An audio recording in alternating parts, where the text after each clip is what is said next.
All right, so if you watch the channel regularly, you know that I do actually really like vanilla fragrances. And I've got, a lot of different, variations of different types of vanilla fragrances in my collection.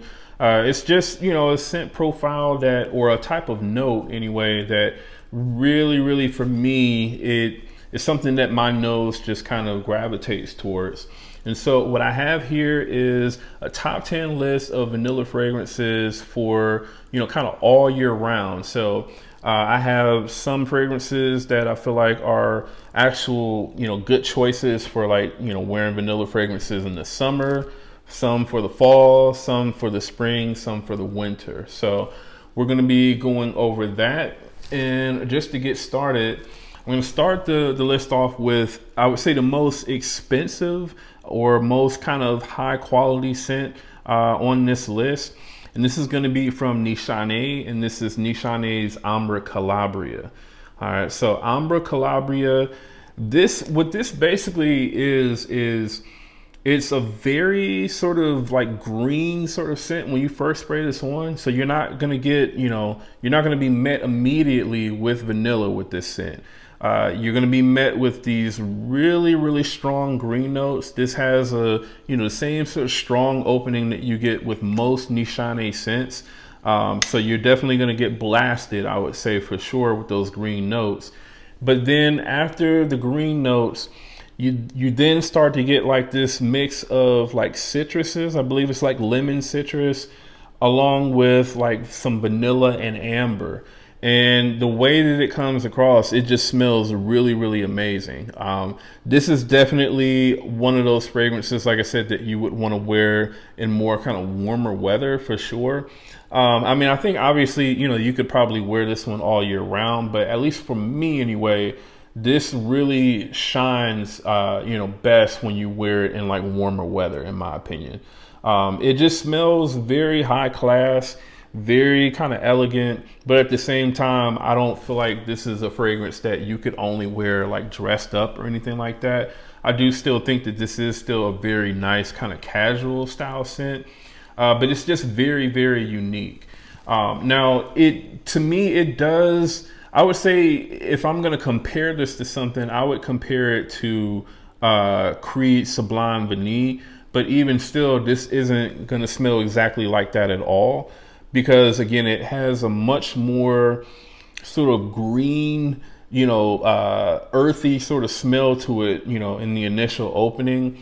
And then you could say more towards the dry down, that's when it kind of starts to smell a little bit more like Sublime Vanille, but even still, it still smells like a totally different scent. So this is very good, man. I would say normally if you can find this one, like I believe they still sell this on sites like Joma Shop and stuff like that. You can normally get this one for like under $100 for a 50 ml.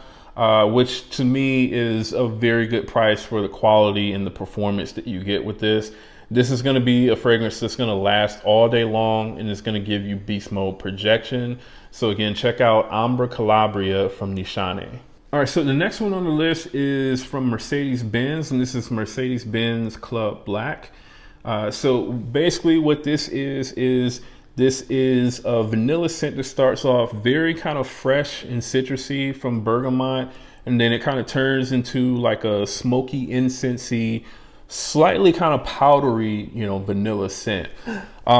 Excuse me. I believe that incense that this fragrance has, it definitely it causes this to be a little bit more kind of masculine leaning, in my opinion. Now, I'm not 100% sure if this is actually just marketed completely towards men or not, or if it's considered a unisex scent. But I mean, at least for me, I would say this is probably one of the more kind of masculine smelling vanilla scents that I've, smelled before. It does get some comparisons to Guerlain's Spirituiste Double Vanille. There is a slight sort of tinge of that sort of scent profile in this, but this is still, I would say, totally different. And it doesn't smell as sort of elegant and as soft and as well blended as what Spirituiste Double Vanille smells. That fragrance definitely smells like the more higher quality, more expensive smelling, vanilla scent than what this does. This definitely is just a very kind of mass appealing, in my opinion, designer quality style, vanilla scent for sure. Now, in terms of what season I feel like this is mainly for me, I mainly kind of reach for this one in the winter and the fall for the most part. I do think that you could also kind of wear this one in the springtime as well. But at least for me anyway, this would not be a fragrance that I would reach for like in the summertime at all. No matter if I was here in Las Vegas or if I were anywhere else, this just for me anyway, it probably wouldn't necessarily be a fragrance that I would reach for. Unless you're talking about like a really, really cooler sort of summer night, then I would say maybe. But for the most part, I would probably reach for something else, all right, in the summertime. But yeah, man, overall, this is a very good scent, especially for, what this costs. Normally, I believe it goes like around $40 to $50 for 100 ml. And I mean, for that price, I would say you really can't beat it. The only downside to this fragrance is the projection on it is, it's not the best projecting scent. It's definitely like a more closer to your skin type of scent, but it does have pretty decent longevity. All right. So definitely, again, check out Mercedes-Benz Club Black. All right. Next one on the list. This one is from Cottelage, and this is Cottelage's Fursan White. So Fursan White is Cottelage's take on Matière Premier's Vanilla Powder. And I mean, other than the initial opening, so like the first kind of 5 to 10 minutes of the two fragrances, other than that, this smells basically like identical or like a 1-to-1 to Vanilla Powder. Basically what you get with this is a very kind of powdery, creamy sort of vanilla and dried coconut sort of smell from this. You get like a slightly sort of floral and musky feel to the fragrance as well. But again, vanilla and kind of dried coconut is basically the main things that you get from this fragrance. All right. So, again, it does come off as slightly kind of powdery, vanillic, creamy, and sort of, coconut smelling. And it's just overall, it's a very kind of unique, warm, slightly powdery type of scent. It does have a slightly kind of feminine lean to it, but I still do enjoy this one a lot. I definitely plan to keep this in the collection and wear it for sure. I would say this fragrance is definitely going to be, for me anyway, more of sort of like a winter and springtime sort of scent for the most part. That's, the times that I would kind of see myself wearing this fragrance. I do think that it is sort of light enough to where you could probably wear it all year round, if you're in like a moderate climate. But at least for me, I would more so reach for this in like the winter and the spring. All right.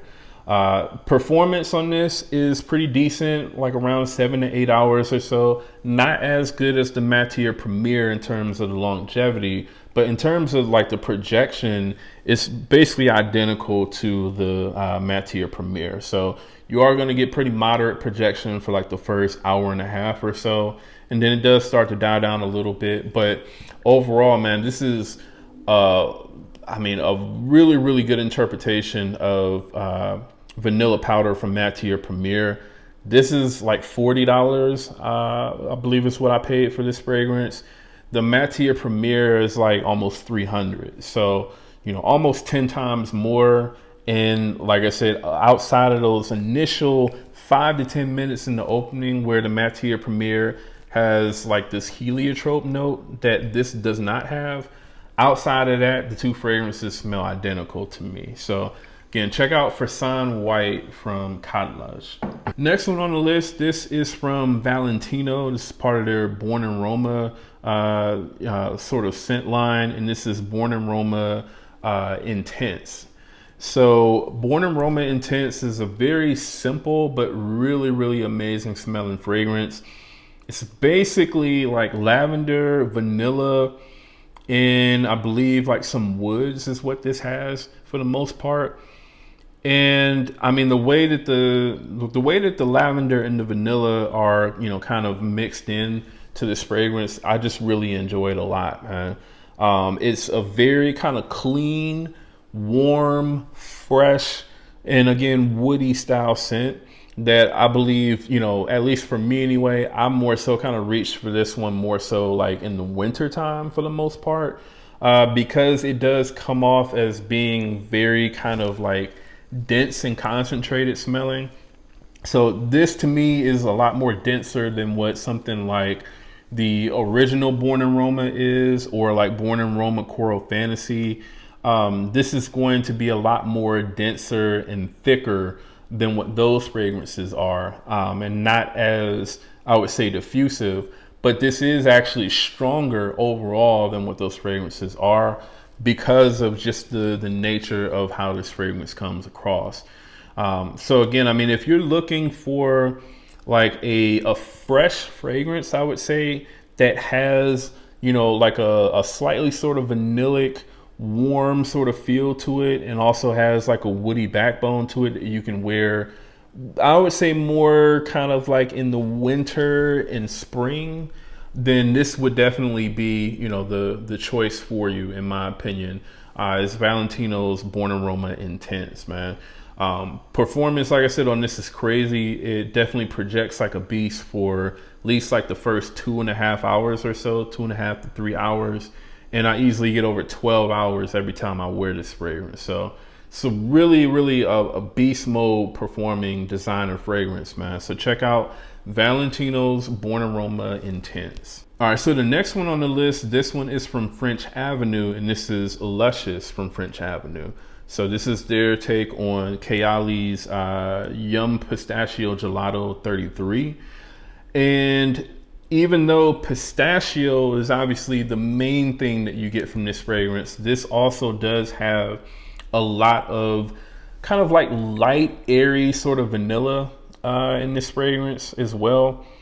It kind of smells like a pistachio and vanilla sort of flavored, you know, ice cream or gelato or something like that. That's for the most part what you get with this. But the main thing that I really love about this fragrance is when you compare this to the Kayali, this just seems to have way more depth, seems to smell higher quality, and it seems to smell more kind of photorealistic in terms of how the pistachio comes across than what the Kayali does.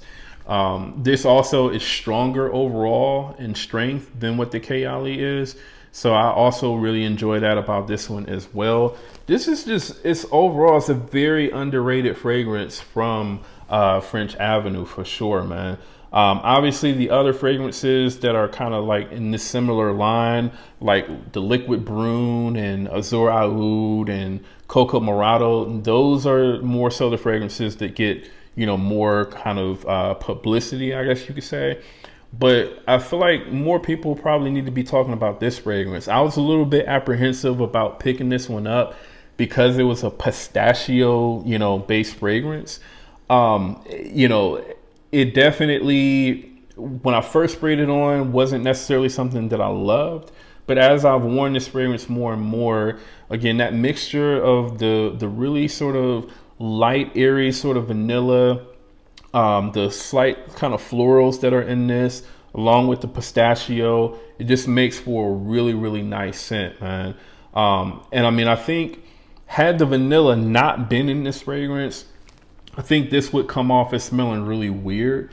So that vanilla that's in this fragrance, it really, really makes this a really nice fragrance, man. I would say this is a fragrance that you could probably wear all year round. I wouldn't wear it out here in the summertime in Las Vegas because it just gets too hot. But I think if you live anywhere else where it doesn't get, you know, or where it doesn't stay 90 plus degrees for the most part all summer, then I think, you know, you could still get away with wearing this one in the daytime in the summer. All right. So the performance on this is also, it's better than the Kayali, but so far it's not like beast mode. The projection on it is definitely better than the Kayali, but overall, I feel like it's just kind of average in terms of the projection. And then the longevity on it is around like 7 hours or so. So again, that's about average, not super beast mode either. But again, I do prefer this over the Yum Pistachio Gelato for sure. So check out Luscious from French Avenue. All right, next one on the list. This one is from Barara, and this is Barara's King. All right, so this is the Eau de Parfum version. And basically what Barara's King is it's kind of like a twist on that Herba Pura scent profile from Xerjoff. This particular scent, Barara King, to me is a little bit more kind of masculine leaning, or just kind of, you could say, straight down the middle unisex. It does have a woodier sort of tinge to it. I believe it also has like a oud note in it. You definitely don't have to worry about the oud note in this. It's not super prominent. It's not like skanky or anything like that. It mixes really well with the fruity notes that are in this fragrance. Also, to me, the way that the fruits come off in King is slightly different than what they do in something like Herba Pura. So in Herba Pura, they come off as being a lot more kind of like drier and powdery and muskier. And there's also a lot more vanilla, in my opinion, in the original Herba Pura than what it is in King. Whereas the citruses in this, to me, come off as a little bit more kind of juicier and more sort of natural smelling. And this also is not as musky as what Herba Pura is. Now, this definitely has very prominent sort of vanillic undertone to it.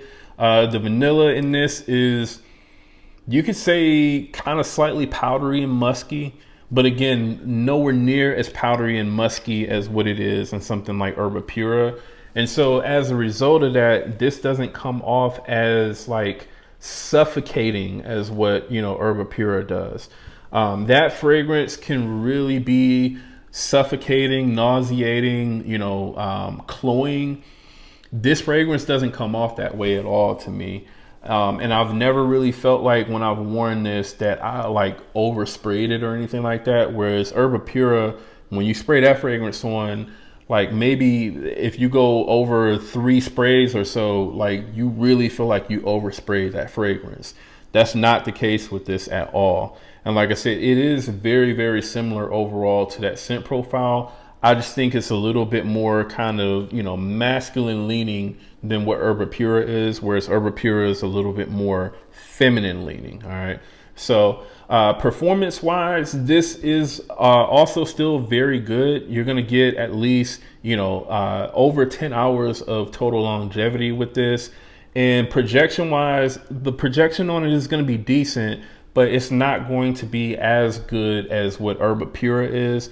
Obviously, that fragrance is going to be much louder, than what this fragrance is. But I feel like you get enough strength with Barara's King. So definitely, again, man, check out Barara's King. All right, so the next one on the list, this is from Maison Alhambra, and this is Maison Alhambra's take on YSL's Baby Cat. And this is going to be Ebene from Maison Alhambra. So basically what you get with Ebene is you get like a very kind of smoky, incensey, spicy, sort of leathery vanilla, leathery or suede style vanilla.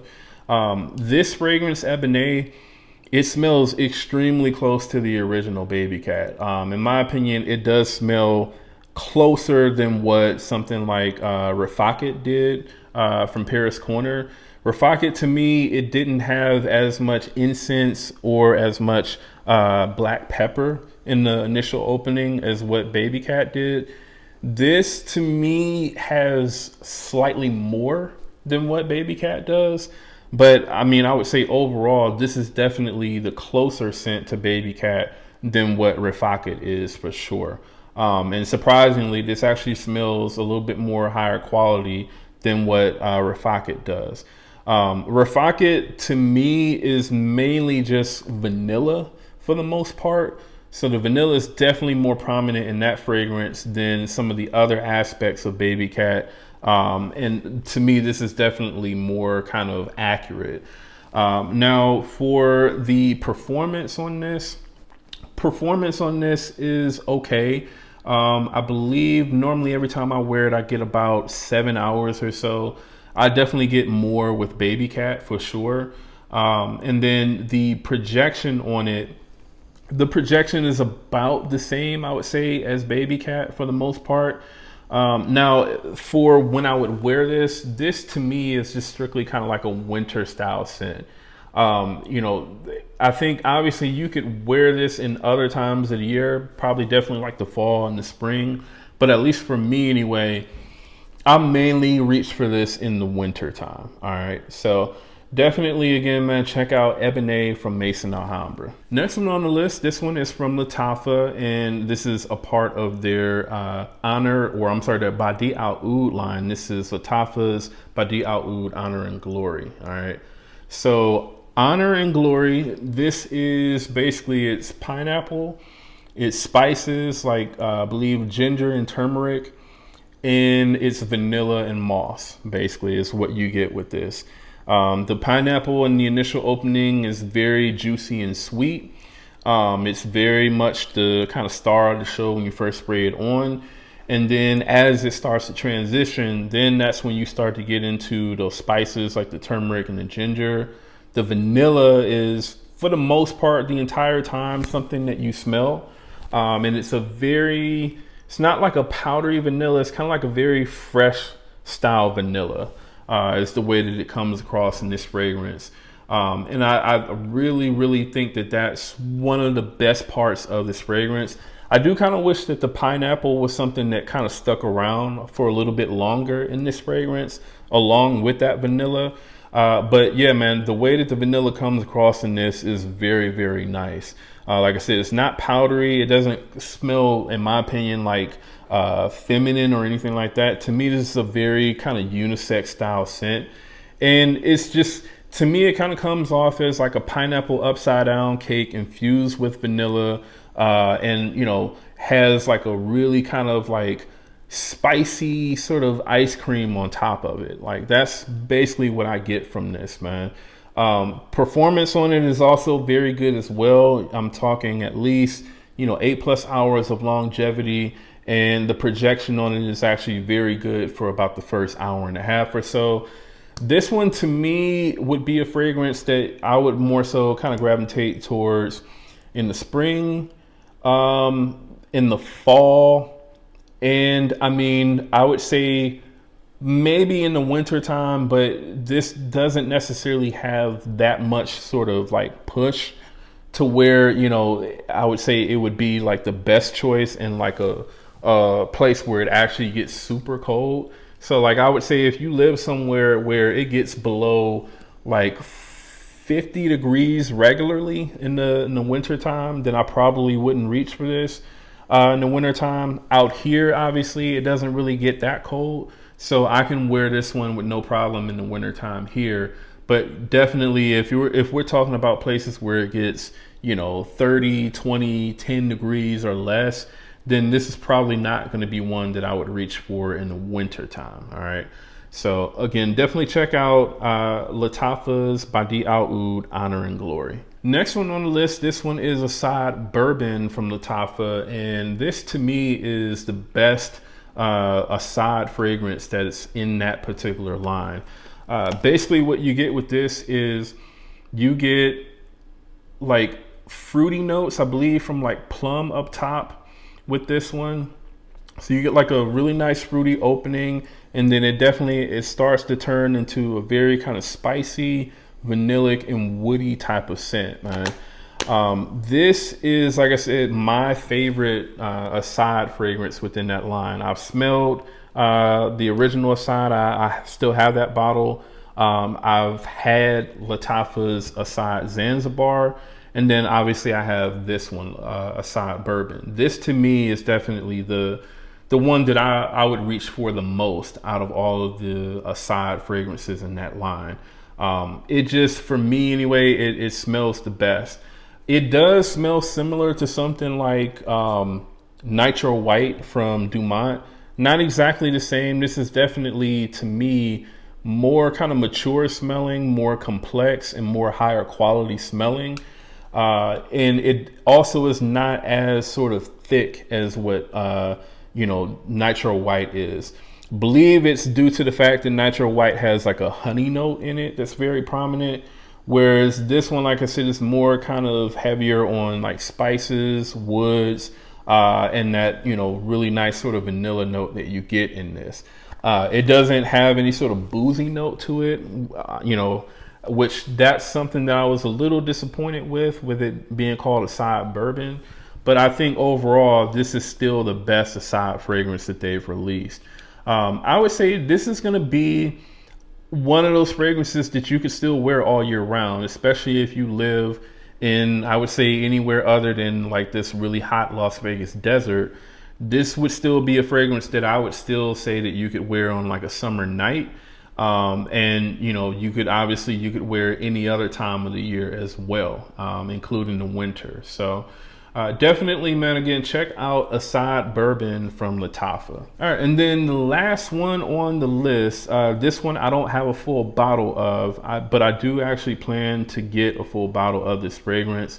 This is Ahmed Al-Maghribi's Brulee. So Brulee is basically, it's a gourmand fragrance that smells a lot like something like, Liquid Brune from French Avenue, or obviously Parfums de Marly's Altair. I don't necessarily think that this is like a clone of those scents. But, Ahmed Al-Maghribi, they do have a lot of different scents that are kind of like twist, or I guess you could say that are possibly inspired by other scents. I think that is probably the case here, whereas this may have some inspiration from Altair, but this is definitely different from Altair. This, to me, it does still have that same kind of vanilla and orange blossom combination that you get from Altair. It still has that, but the orange blossom to me is turned down a little bit more in this. And this has a much more prominent tonka bean note, especially in the dry down. Also, this does come off as smelling a little fresh in the opening, but I would say not as fresh as what, like Liquid Brune or Altair smell in the initial opening. This does smell a little bit sweeter than those two do in the initial opening. Now, this is, to me, like a very sort of like winter, I would say winter and fall fragrance is, where I would probably wear this one the most. It is still one that you could probably also still wear in like the springtime as well. But I would mainly kind of gravitate towards this in the winter and the fall for sure. It just gives me kind of like fall and like holiday type vibes. So this is a really, really amazing fragrance. Like I said, I definitely plan to get a full bottle of this. I really like Ahmed Al-Maghribi's more kind of like fresher scents, and also their more kind of sweeter gourmand style scents. They really seem to appeal to me a lot, man. So again, I would say definitely check out Brulee from Ahmed Al-Maghribi. This also has very good performance as well. You're easily going to get over 8 hours with this. And the projection, I would say, is actually a little bit better than what I get from Altair and Liquid Brune as well. So again, check out Brulee from Ahmed Al-Maghribi. All right, and so that is the list of my sort of top 10 vanilla fragrances that I have in my fragrance collection that are really for all year round, man. Definitely let me know what you all think about these fragrances. Have you all smelled any or all of them? And if so, do you agree with my assessment of them? All right. Let me know in the comments below. Also, if you're looking for links to actually purchase these fragrances, I'll have links in the description to where you can purchase all of them. And if you're brand new to the channel, do me a favor, go ahead and subscribe. And again, that's Jamar from Vegas Scents. I'll see you on the next video.